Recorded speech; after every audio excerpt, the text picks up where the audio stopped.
Well, thank you so much for joining us. I'm Mark Schumacher. I'm the CEO of the Home Furnishings Association, and this is one of our weekly webinars. And we're talking about growing revenue. Does anybody care about that? Everybody cares about that, of course. That's why we're glad you're joining us today. Of course, this is just one in a series of webinars that we provide here at HFA. And I just want to let you know that this one will be recorded. So for those of you watching this, if you want to share it, you're going to get a link after we're done. It's going to take you to myhfa.org and show you not only where this webinar will be, but our library of webinars that you can have at your fingertips. And I highly recommend that you check it out, because we cover certainly a lot of subjects that matter to you and your business. So I want to point that out. And then also just want to mention that we have a terrific panel today to talk about the essentials of growing revenue. We're going to hit this from a lot of different angles. And because of that, we've got a really good cross section of people joining us. I'm going to introduce them one by one right now. Dave Harkness is the owner of Harkness Furniture. That's a fourth generation home furnishings business. And I want to point out, by the way, he's up in the Pacific Northwest, but also he is a member of the Home Furnishings Association Board of Directors, has been for a long time. Jamie Winter is also joining us. Jamie is a co-owner of Furniture Mall of Kansas, also a multi-generational business, but he's also got another business called Tools to Win, which is provides a suite of tools that really help to turn point of sale data into some actionable information, which gosh knows that's important to everybody. And then also David McMahon is joining us. David's been with us before for some other these webinars. He's founder and president of Perform Now, and they really help businesses when it comes to growing sales, profits, ROI, cash flow, the whole nine. So gentlemen, thanks for joining us today. I appreciate this very, very much. And we have had, as we do with these webinars, a robust list of questions that have already come in, and I want to encourage those of you that are joining us that there is, of course, the chat on the right side of the screen. If you have questions, pop them in there. We'll do our best to get to them. But this is going to tackle this in a lot of different ways, because people are asking these questions about growing revenue, and there's a number of different buckets that we're going to deal with. But let me start out this way. David, I'm going to start with you. David Harkness, I'm going to start with you. In this last 18, 19 months, what has been, in your mind, the biggest challenge to growing revenue in the face of everything else that has happened that's been COVID related? Obviously, the supply chain has been the biggest challenge, I think, for all of us retailers. And in the last 12 months, I think the price increases have been the biggest challenge and put the biggest strain on maintaining margin and making sure that we sell at the right price. And the way that we've approached it, which I think we've had to reassign job duties amongst our management team. Of course, we're only a small one-store retailer, but have 35 employees.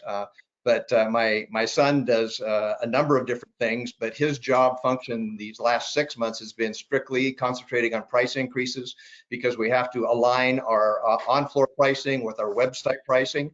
And we immediately raise prices as soon as we get them from the manufacturer. We implement the price increases within our system and then retag our floor. And that has substantially affected our gross margin positively. We're up a full 6 percentage points of gross margin versus what we were pre-pandemic. But I think if you're not marking up prices when you get the immediate notification from the manufacturer, you're missing a tremendous opportunity for margin, and you're actually going the opposite direction. You're losing margin. So, I always love to talk about how these webinars, we have a handful of takeaways for everyone. So right out of the gates, managing price increases, I'm hearing is a huge piece of that. So David, thank you for that. Jamie, jump in on that too. I mean, you can certainly agree and chime in on that, but anything else as well that you're seeing as those big challenges that have really been the items you've had to really pay the most attention to? Yeah, I would say there's really two main challenges I think that I've seen. One is exactly what Dave was saying, is that really managing the supply chain. Making sure you have enough on order, making sure you're tracking when the material is going to come in, as well as all the price increases, the surcharges, the freight increases. Really trying to stay on top of that has been a significant challenge, because they're coming in lots of different ways, and every vendor seems to be charging a little differently, whether they put the surcharge on the invoice or whether they send you a separate bill for that. So very complicated to manage that whole process and ensure that your prices get updated correctly. And then I think The second biggest challenge is really managing the customer expectations and delays with the customers. So any customers that you have that have had product on order, how you manage that communication and how you communicate the first delay, the second delay, maybe even the third delay with those customers becomes a bit of an art to be able to manage that. And, we've had to really grow our whole team that manages our order process by about 3x in order to manage those customer expectation and the number of orders that we still have open coming from vendors. David McMahon, let me ask you this, because that's really interesting what Jamie just said, because, I don't on the surface think about managing customer experience or customer expectations as a tie to growing revenue, but I guess you have to, because it's just part of the landscape. I mean, is that true? Is that something that you would tie to growing revenue? I mean, you look at what's going on. These two things are really related: supply chain, price increases, and managing the customer's expectations. I mean, the open orders has pretty much doubled or tripled for everybody out there right now because of the lag time. So now, not only do you have to manage these expectations, you have more to manage. For most people out there, sales volume has grown on a written basis, so that causes increase. That coupled with the supply chain lag equals more customers to manage. And we can explain out what's going on with the vendor lead times, but in the end, their customers want their merchandise as fast as possible. So I don't know if that answers your question, but yes, I agree. I mean, I think it's an interesting part of it. I just don't, I just don't think that on the surface of it, people would necessarily think that that's a growing revenue question, but clearly it is, because you're building that base. Because Dave Harkness, I mean, Jamie brings up an interesting point related to that. Do you see that as managing that as a real part of also growing revenue? Because I guess you're really talking about how consistent you are with your communication with customers, which I guess does help your base. Give me an idea if you think that's part of it. Oh yeah, it's a huge part of it. And the way we found, we've redistributed job duties from pre-pandemic to now. Of course, we're a pretty lean company, smaller company, so we only have 3 management. But my son's main job now, and it was different once upon a time. His job is to manage the price increases, make sure we have the floor tag correctly and that matches up with our website. My general manager, who used to do everything, he's in charge of the 15 phone calls a day that we get on where's my stuff, where's my stuff, where's my stuff. And we can explain as much as we want to about Vietnam being shut down and all the problems getting containers and the fact that they're sitting at the port of Tacoma, and the customer will very diligently listen to you and say, oh, that's nice, but where's my stuff? And so but we found that if we kind of channel those through one person and he tells the same story along the way, and he's become phenomenal at it.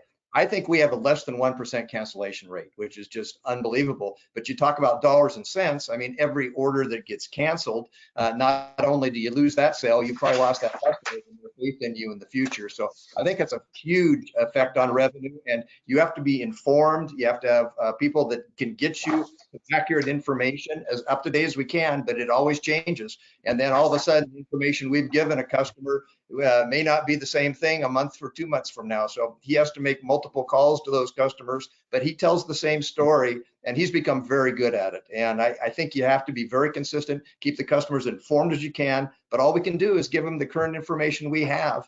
And at that point, you apologize and say, if you want your money back, glad to do it. Early on, we said, now, if you're going to cancel this order, make sure you find the merchandise somewhere else before you cancel this one. Because if we do cancel it, you're going to be at the back of the line again, and it might take you another 6 months, and you might be that way with another retailer. And so I think that's helped us in telling that story, and very few cancellations. I think it's a good idea, good practice to have dedicated people in order management, rather than having all your salespeople give possibly different messages.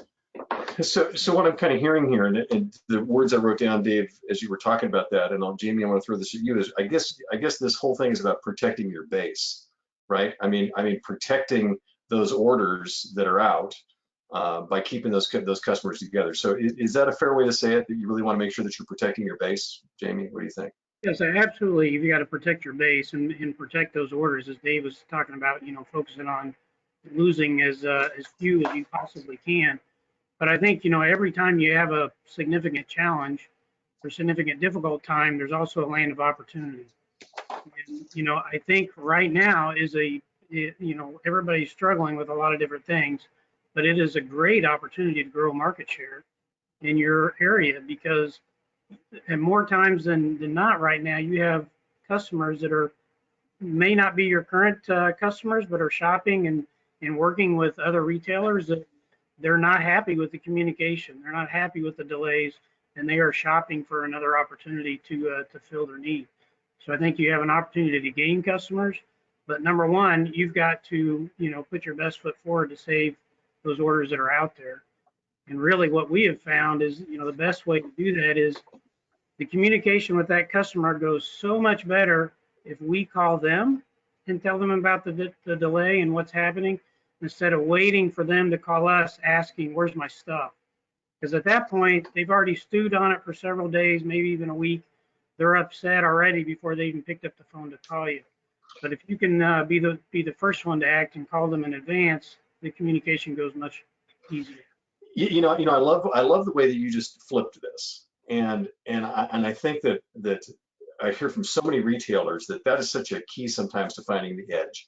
So what I'm hearing you say is that whole attention to this to the customer and that transparency is not just for that protecting the base and protecting that customer, but you're now saying if you get that out there that this is how you handle things, then you're talking about growing your market share based on the fact that those that are frustrated are going to come to you, and at least you might be in the same boat to a certain degree, but you're providing just better customer service. So that's a unique piece of this. I'm going to throw that back to Dave Harkness for a second. Does that resonate with you? Because that is an opportunity, right? There are a lot of frustrated folks out there, not just your customers necessarily, but others, and you can capitalize on that. I mean, is that fair? Oh yeah, yeah. I think we can capitalize on that, and I agree that if we can be proactive and contact the customer, we try to do that when we have updates from the factory to go ahead and reach those customers that we've been in contact with before. But the other kind of ways, and I think you opened a door here, and these ideas came from my performance group. I think both of these ideas are key to helping increase revenue. One of the ones came with a small tag that we attach to merchandise on our floor that says in stock for immediate delivery. We have to go through and attach that to the items that we know that we have on the floor that we have backup stock on. And we have to be diligent enough to make sure that we remove those when the merchandise is sold, but our salespeople can then present, you're in immediate need for merchandise, go ahead and look for the red tags. Those should be in stock for immediate delivery. And then we also print some inventory flow reports, some merchandise flow that we give to the sales staff on a bi-weekly process that lists all the items that we currently have in stock. So we trust that ours is not a huge store, 55,000 square feet, but we turn it over to the salespeople to look at those so they have that in their arsenal on what to expect of merchandise that they do have in stock, because people still want immediate gratification. A certain amount of people are not going to buy unless it's in stock.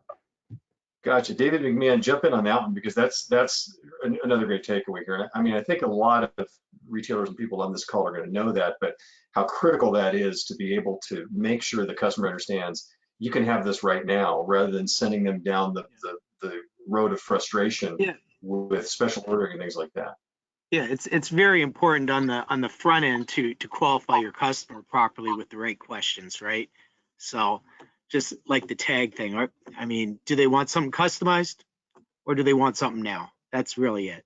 So if they want something customized, well, they're going to have to wait, which is fine. Some people will wait. I'm at a fully special order company this week. They'll wait 8 months for their customer, but not But somebody who wants something now wouldn't necessarily come here. They would find some other place. So yeah, communication up front with determining their needs, as always, and now more than ever, is pretty critical. So Let me ask this question, and kind of take us on the same kind of merchandise approach, but a little step further. Let's talk about really ordering your inventory, and ordering a new product, knowing what you can get and when you can get it. Where are those revenue growth opportunities? And I'll start with Jamie on this one. Where are those revenue growth opportunities when it comes to what you're ordering, and how you can perhaps grow that by looking a little bit at your portfolio differently as far as what SKUs are available and things of that sort? How can you, what are some of those revenue growth suggestions you would make there when it comes to what you're ordering, not just what you have currently?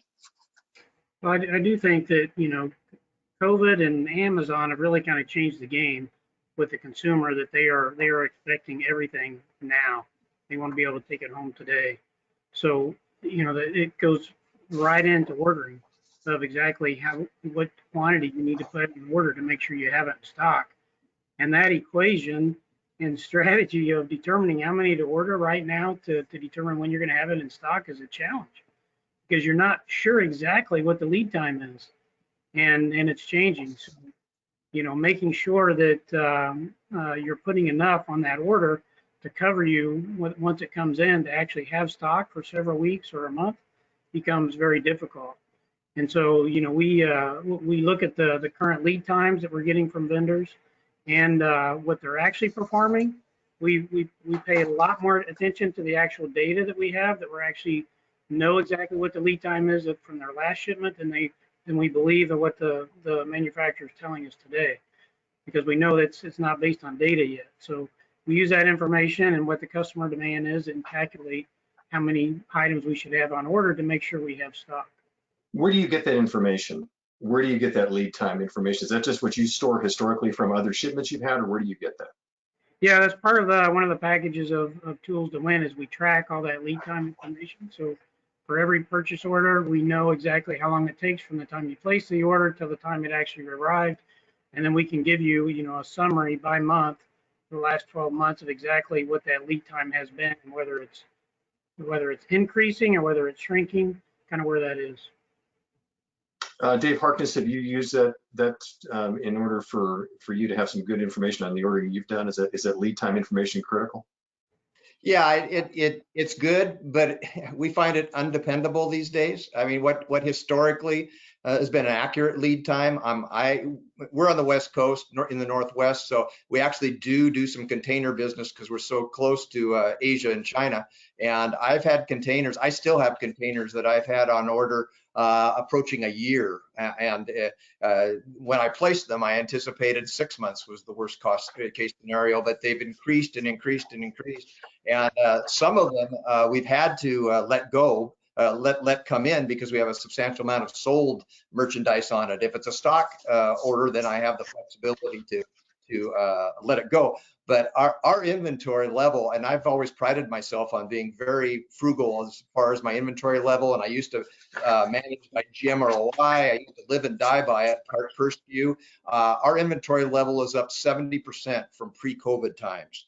And my on order level is twice what I have historically done. And now of my on order level, about 30% is sold, but it still has 70% of merchandise arriving. And so for me, today, it's almost a seat of the pants decision. I can't quantify it how I used to. So it's as much feel as anything else. The amount of inventory that we've has brought on other problems too, storage. All of a sudden, if things come in and we have to find a place to store them. We're just a one warehouse situation. And so we've come up with some creative ways where part of our mezzanine, we now have Ashley sofas sitting on end. It's almost as part of a warehouse sale. And then we actually did go ahead and lease some containers that we put on site to use for storage as well. So you have to be creative on the amount of inventory coming in and how to store it.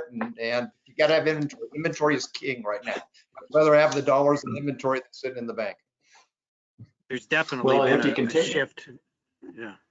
Good. There's definitely been a, sorry to interrupt, there's definitely been a shift out there towards more of a stocking dealer approach for most companies. So, Well, I do think we talked a lot about, being in stock and communicating that message to the consumer. I think there's some simple things that we can do to make that more traffic. I think, putting on the tag available now communicates a much more relevant message to the consumer than in stock. I think in stock is more of an industry term than it is available now. But then also how you manage that customer that really wants to get, what they want in their home. If they're, really only shopping for what's available now, they are limiting their choices, and being able to communicate to the customer that, you may have a sofa for the next, 5 to 10 years. Do you really want to settle and get what we have now, or do you really want to order what you want? I know it's going to take a few months, may take 6 months, but getting what you want in your home can be much more important because you're going to live with it for a long time. if you're just joining us, that was Jamie Winter. Jamie is the co-owner of Furniture Mall of Kansas. Also, Dave Harkness is joining us. He's the owner of Harkness Furniture, and Dave McMahon, founder and president of Perform Now. And David McMahon, let me just throw this out to you, and we're going to take a little bit of a shift here. While we're talking about growing revenue, obviously we're talking about the bottom line. It's also about controlling expenses. And we just heard Dave Harkness talk about the fact that there's a lot more going into storing the additional inventory that everybody has and managing that and moving that and where you're going to store that, et cetera. Can you talk a little bit right now about what you think are some of the key areas for controlling expenses to help the overall health of the retailers that are joining us today? yeah, it's everything's going up, as you all know. So you want to make sure you're lean, but ultimately I'm more of a believer in margin at this point than trying to get expenses as lean as possible. I really think 55 margins are the new 50, and 60 margins are the new 55. So that would be my first piece of advice on controlling expenses. Make sure that your cost of goods expense is as little as possible, which means your margin is as high as possible. So if you're maximizing margin, it's going to be a heck of a lot easier to control expenses than if you're in the 40s somewhere. So, okay. David? But with any new expense, you have to ask yourself, am I going to what do I need to sell to cover this? And usually it's around 3 times your expense is what you need to sell to cover it. Yeah, no, and that's a great rule of thumb. And I was asking that because, when you start hearing about the pressures on, finding new space, there's so many retailers that I've talked to that are having to lease new space to store goods, or, Dave Harkness talking about, finding containers to put on site, kind of a situation. So I was just curious about that. And David Harkness and Jamie, I'll just kind of toss this one up. Do you agree with what David just said? I mean, or are you spending a lot of time really focusing on continuing to reduce expenses, or are you as lean as you can go at the moment and you're just really focusing on margin? Yeah, I think, obviously margin is important, but I do think there's opportunity to cut costs and cut expenses. And I think, again, you can review this as another opportunity in your business to kind of rethink some of the things you've been doing forever. You look at some of the other industries, you look at the hotel industry and see what they've done. If you've stayed in a hotel recently, you know that they don't come in your room anymore. There's no cleaning on a daily basis. You may stay in the hotel 5 days and they're not going to come in your room. And so they've eliminated that expense of the cleaning, the extra expense of washing your towels every night. They've eliminated that. I went to an auto mechanic shop last week and dropped off my car, and they always used to drive me to work, right? They take me back to work while they worked on my car. No more, not since COVID. They've eliminated that service. And they're using that kind of as an opportunity to rethink their whole cost structure.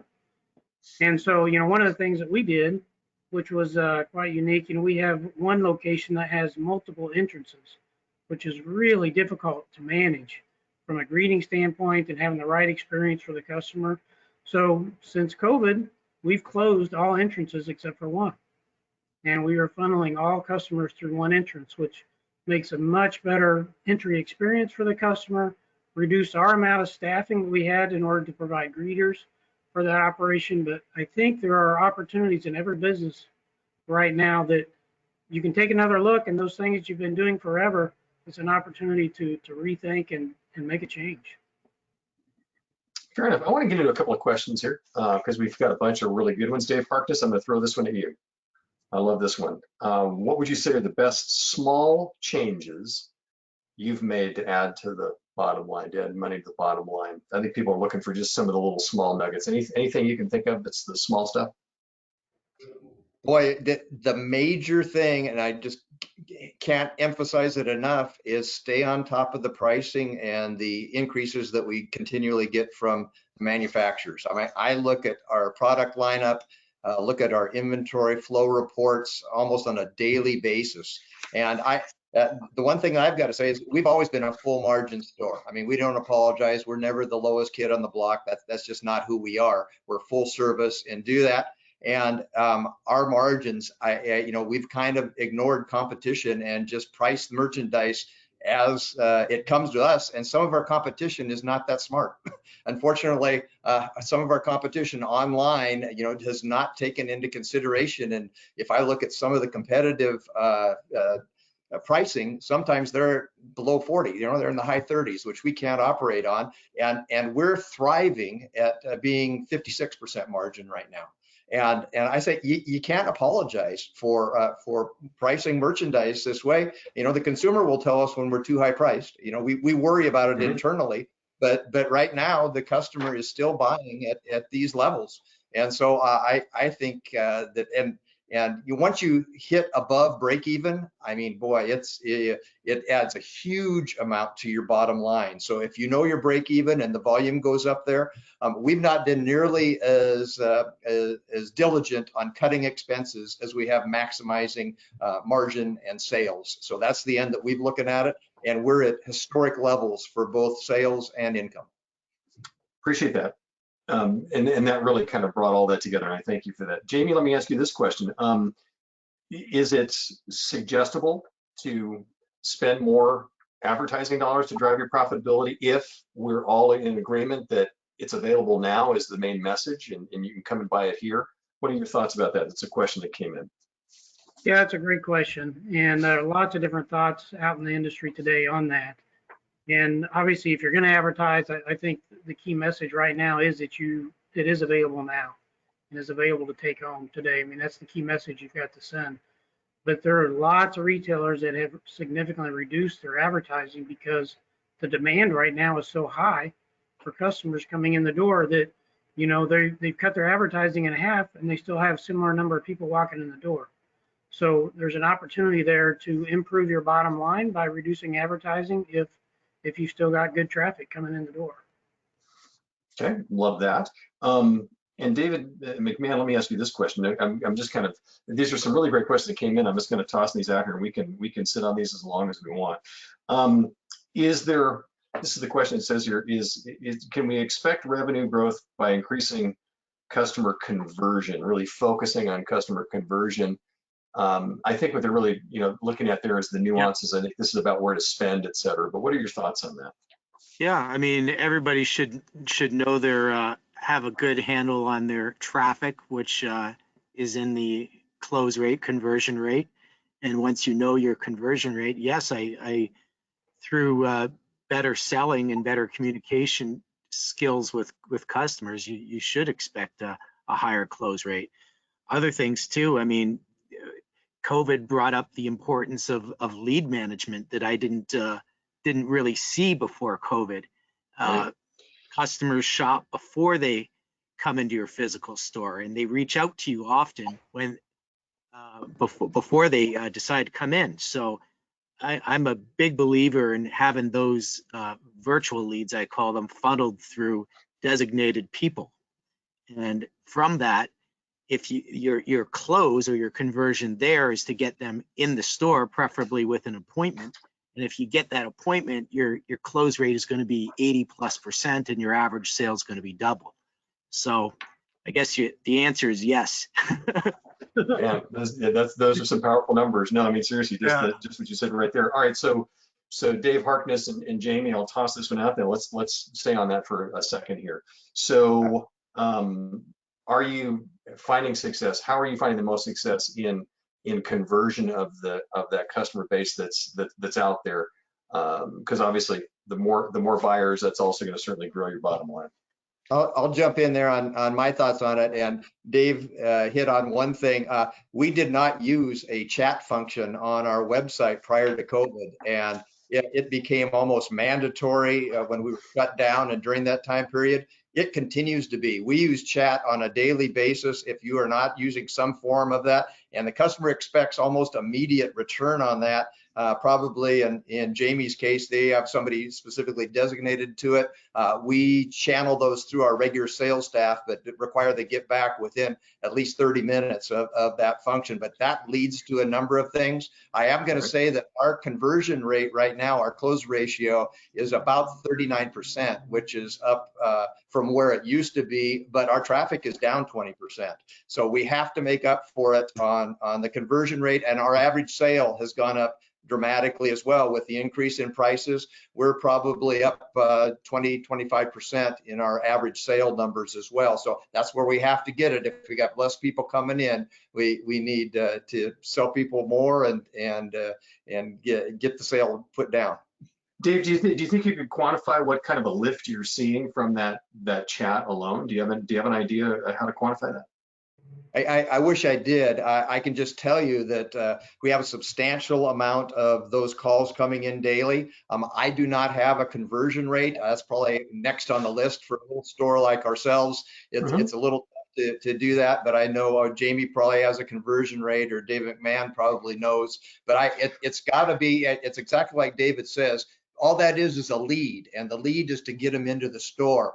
We do not sell online, so that's not something that we consummate the sale. Don't have the ability to do that. But I can tell you that it leads to some substantial sales. Our salespeople are very good at converting those, and we get some $4, $5, $6, $10,000 sales that start via that chat and then are consummated in the store.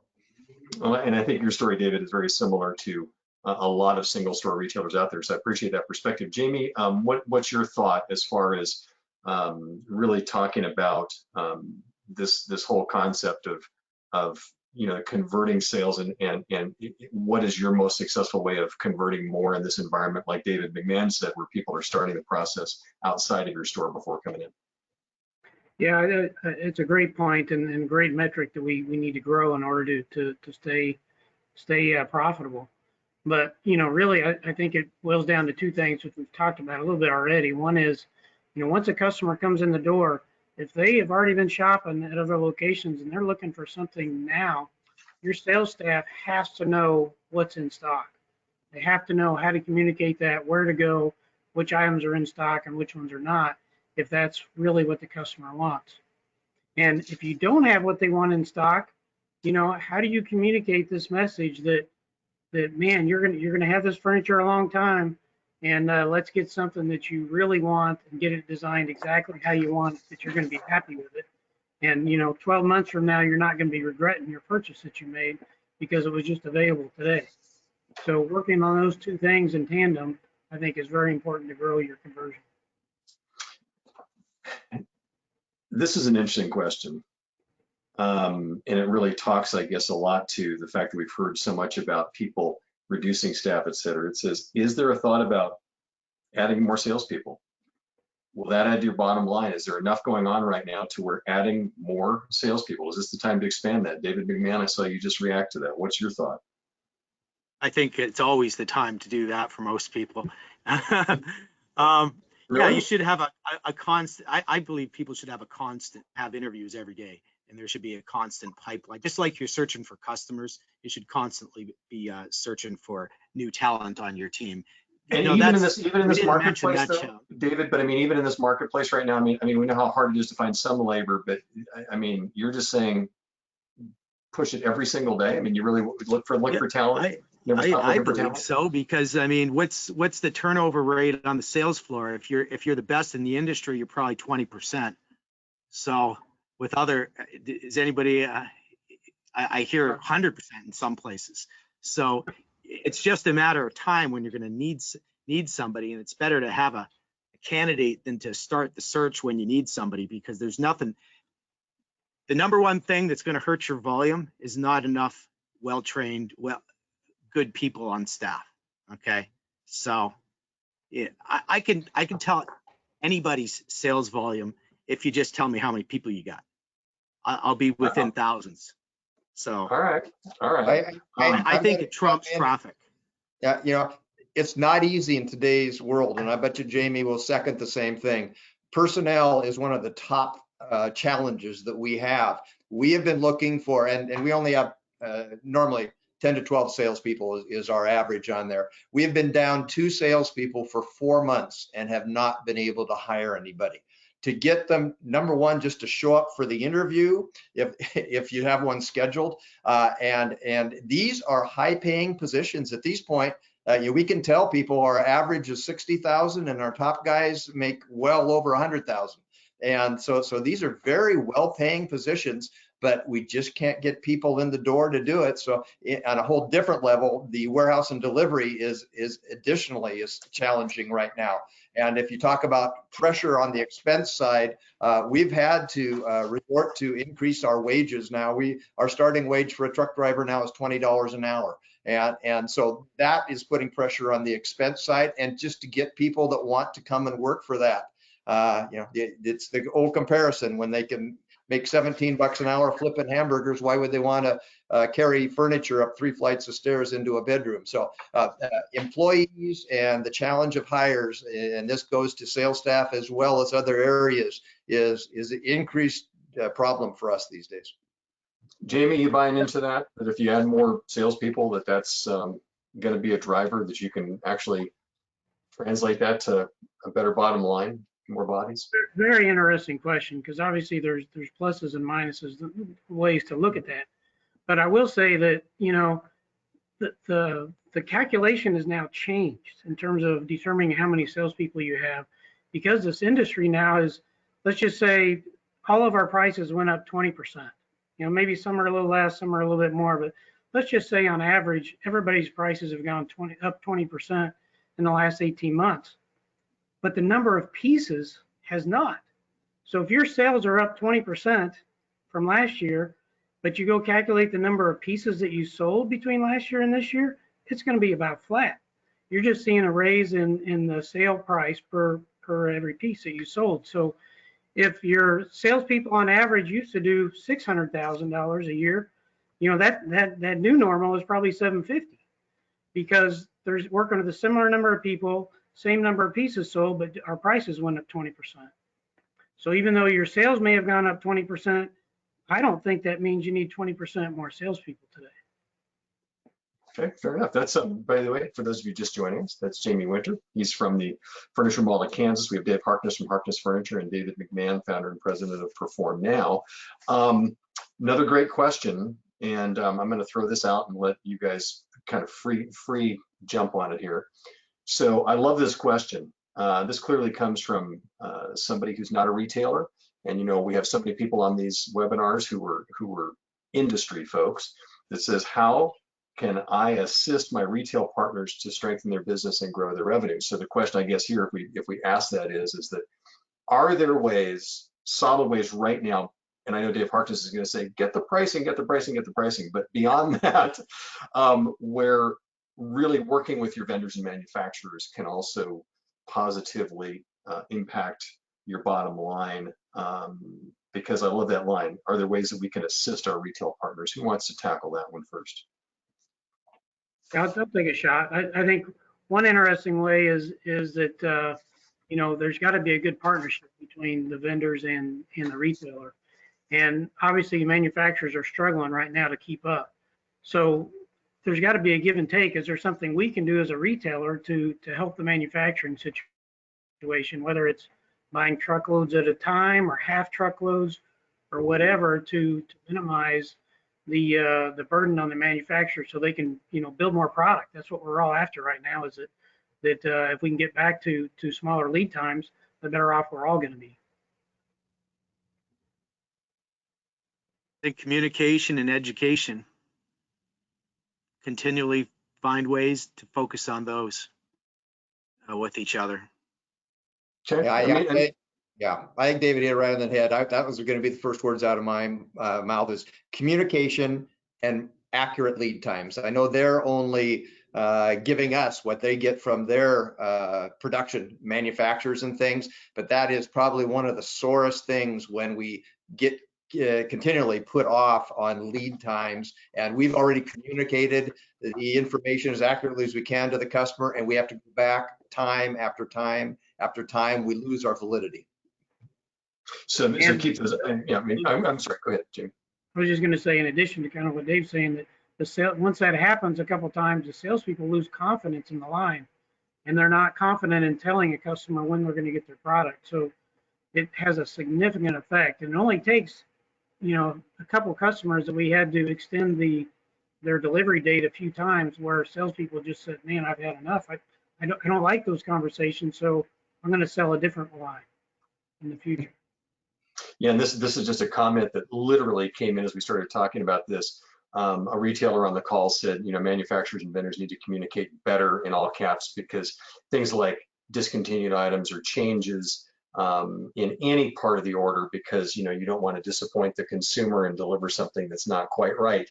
So again, this is a little bit of an intangible when we talk about growing your revenue in the bottom line, but that communication is key. David McMahon, this is a question right up your alley. What are the most important metrics to focus on in order to grow revenue these days? Well, it just comes down to the core selling metrics: traffic, average sales per guest, close rate. Decide on your North Star metric, because a lot of the actions to improve one will improve a whole bunch of metrics. So. All right, but I want you to step out a little bit here and say, okay, of those metrics though, which is the one that for you would be the most obvious North Star for most retailers? I think sales per guest is a good one. Okay. I think that should be you should have a goal for your entire business, and then you should, if you have multi-stores, you should know what each store is doing. And then if you count leads by sales people, which I hope many of you do, then you'll know which salespeople are more effective with their customers. So what is good sales per guest? I mean, a lot of stores are getting over $500. So, but in general though, you should know where you're at and seek ways to continually improve. So, but it starts with measuring something. If it's worth improving, start to measure it. You can't manage what you can't measure, right? I mean, right. that's what I've always heard. This volume too. I mean, written and delivered volume both together. I mean, I would want to know it weekly where you're trying to hit. Delivered matters big time too, because you want to push out so much merchandise each week. Don't wait until the end of the month. It's done. So. Yeah, I mean, delivered means paid, right? I mean, that's the beauty of that. Jamie, what's your thought about a metrics that maybe one or two of them that you think is the most important? And again, we're talking to an audience of other retailers who are just looking for advice or how things are working for others. Yeah, and it's difficult to say one metric is really what you can focus on, but if you really want to focus on one metric, it's really net income. I mean, that's what's driving the business and what makes you profitable. And I think one of the things that's, I'll give one pointer on kind of how to drive that is that, retailers have been talking about protection and what that has as an impact to your bottom line for years. But these last few years, we have really started to see some retailers really drive that number up significantly. And, if you pretty much any retailer that I've looked at, doesn't work in every case, but most cases, I can know what your net income percent is by asking you one question. What's your protection rate? If you tell me your protection rate is 2%, I'll bet very closely that your net income is very close to 2%. If your protection rate is 10%, you're going to be very close to having a 10% net income. I mean, it has that big of an effect on the whole P&L. And I think there's some very simple ways to grow protection to really drive that number. And one of the ways is finding out, I mean, obviously the key to protection is talking about it, right? So how do you get it communicated with every customer that walks in the door? And what we found is if you can tie protection and delivery together, there's a benefit to your delivery. Like say, you know, your delivery is $199. However, if you buy protection, I can get you delivery for half price. I mean, just a simple policy of changing your delivery fee forces a conversation with every single customer that's in your store to talk about protection.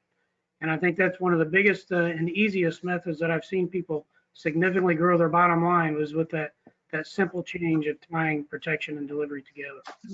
All right. Dave Harkness, what about you? As far as what you've seen as some, you know, successful metrics or things that you measure that help you on a daily basis. I really agree with Jamie, and we're not very good at protection at all, but that is on our horizon to grow our net income significantly. I think that's probably the biggest opportunity. But I will tell you, through the increased margins, I'm going back to being a margin hog on it, that even we've had some month to date, our delivered sales have actually been down like 10%. But because our margins are up so greatly, our net income has actually been more with less sales. And so if you really concentrate on that margin portion of it, you can actually add more to the bottom line, and you don't even have to sell more than you have prior. Dave McMahon, did you want to jump in there? I saw you kind of lean forward. No, and I'm just agreeing with everything that's being said. Okay. So. I was going with body language there. I'm sorry. Let me ask now kind of a tough question, because it's not so much about growing the revenue. I want to talk about that revenue, that added revenue that y'all are talking about, because something that's been a thread through this conversation, I think, is a concern for a lot of retailers. I'm starting to hear it more and more on a daily basis, and that is, yes, your cash is up because margins are great, prices are up, and all that kind of good stuff. But to what Jamie just said, and Dave also really kind of led to this, is, but your market share is not, right? You're not selling as much. You're making more, but you're not selling as much. So here's the question: should every retailer out there be looking at ways to invest in the business some of this delta, if you will, of the higher income, and do that now to prepare for the future here? Because again, if you're not building market share and if prices come down and demand slows down, are there concerns about that from any of you in this call that that you need to be preparing for that we don't want to be just so caught up in cash? I think everybody should constantly be looking for ways to improve themselves, and if there's some expense out there that you want to take on to put in a new system or a training process or whatever, it would be a good time to look at that, because we want to plan for the future. Things go in waves, up peaks and valleys. You know, we're at some sort of a peak right now in the industry. However, there likely will be a valley one day. I heard that a good friend in the industry said that line you've heard, right? In times of war, you plan for peace. In times of peace, you plan for war. And so this is maybe that time. Jamie, Dave Harkness, please jump in. I'm really curious your thoughts about whether or not you have concerns about the fact that the market share isn't necessarily going up. Obviously, income is, and your margins are. What are your thoughts about that, and how are you tackling that?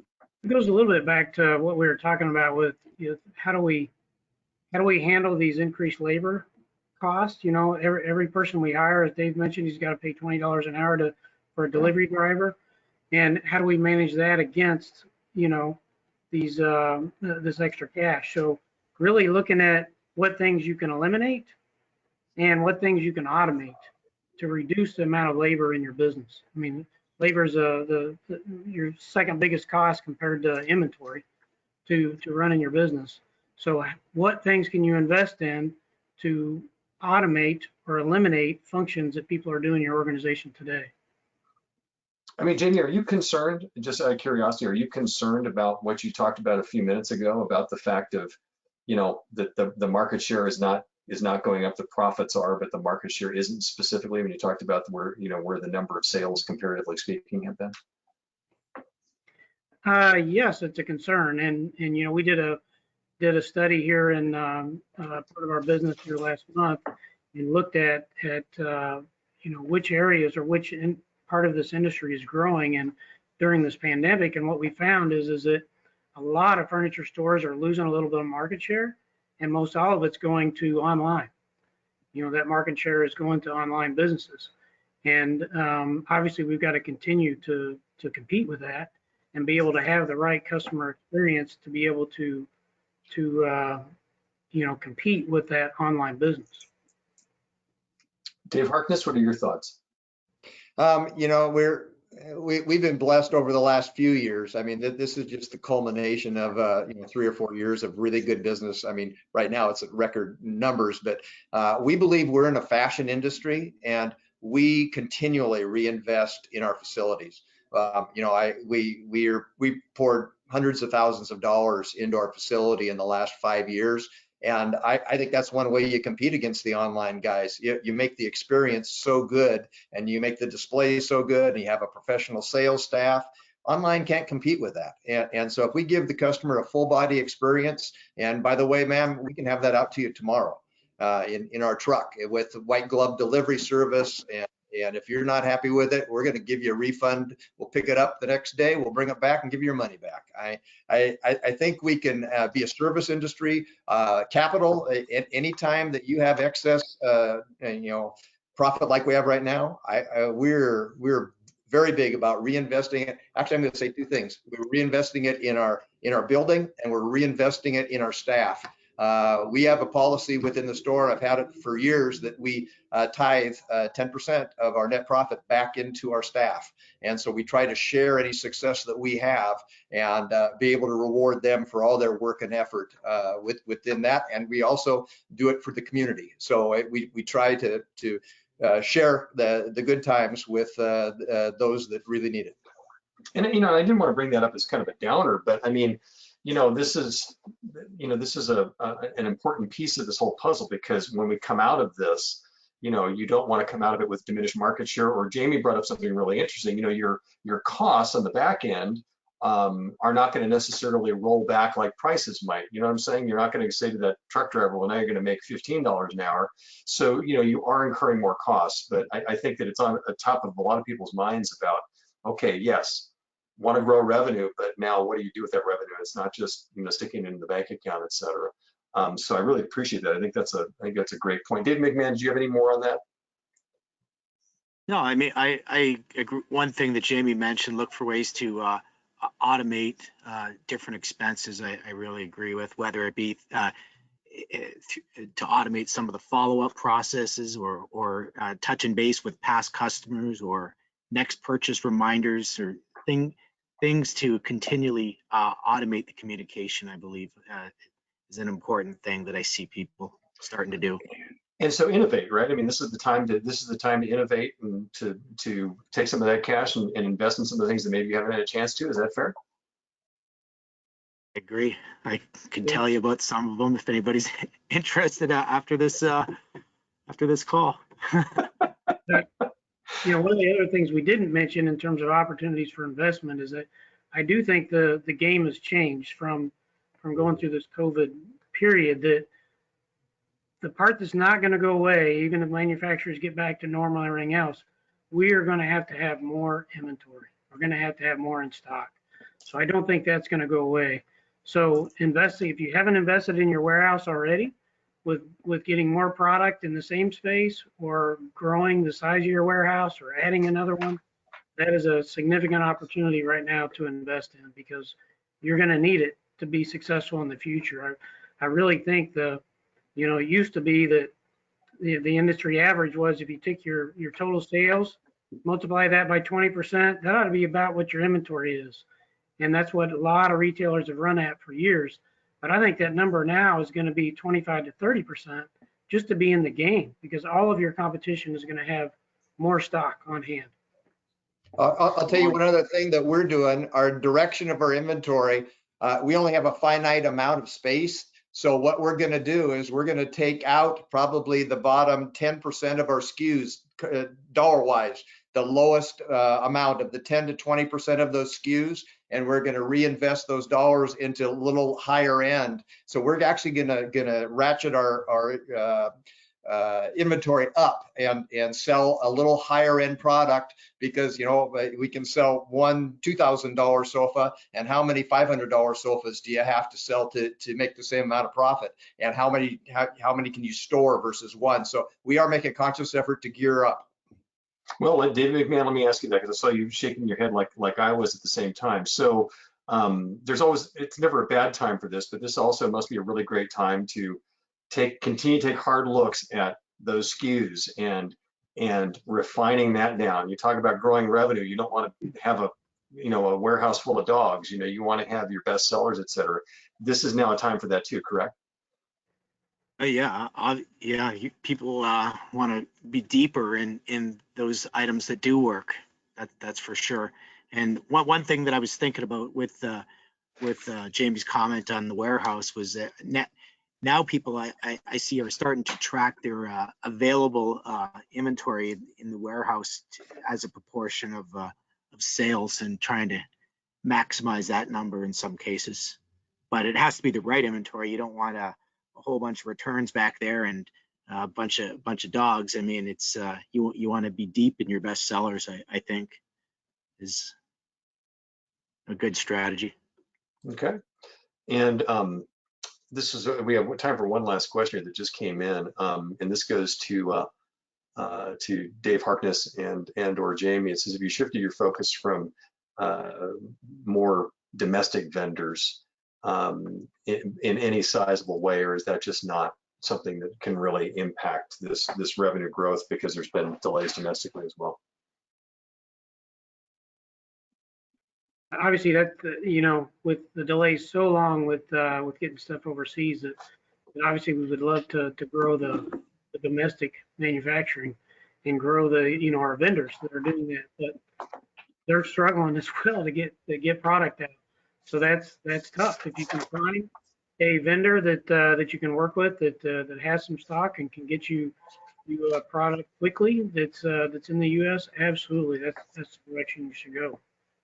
We're looking at those type of vendors, to kind of wean ourselves off of our dependency from Asia, which we've had for years. And I think that's happening on a manufacturing level too. I think more of the manufacturers that have been focused on Asia are now looking at North America. I see more and more vendors I hear going into Mexico, particularly.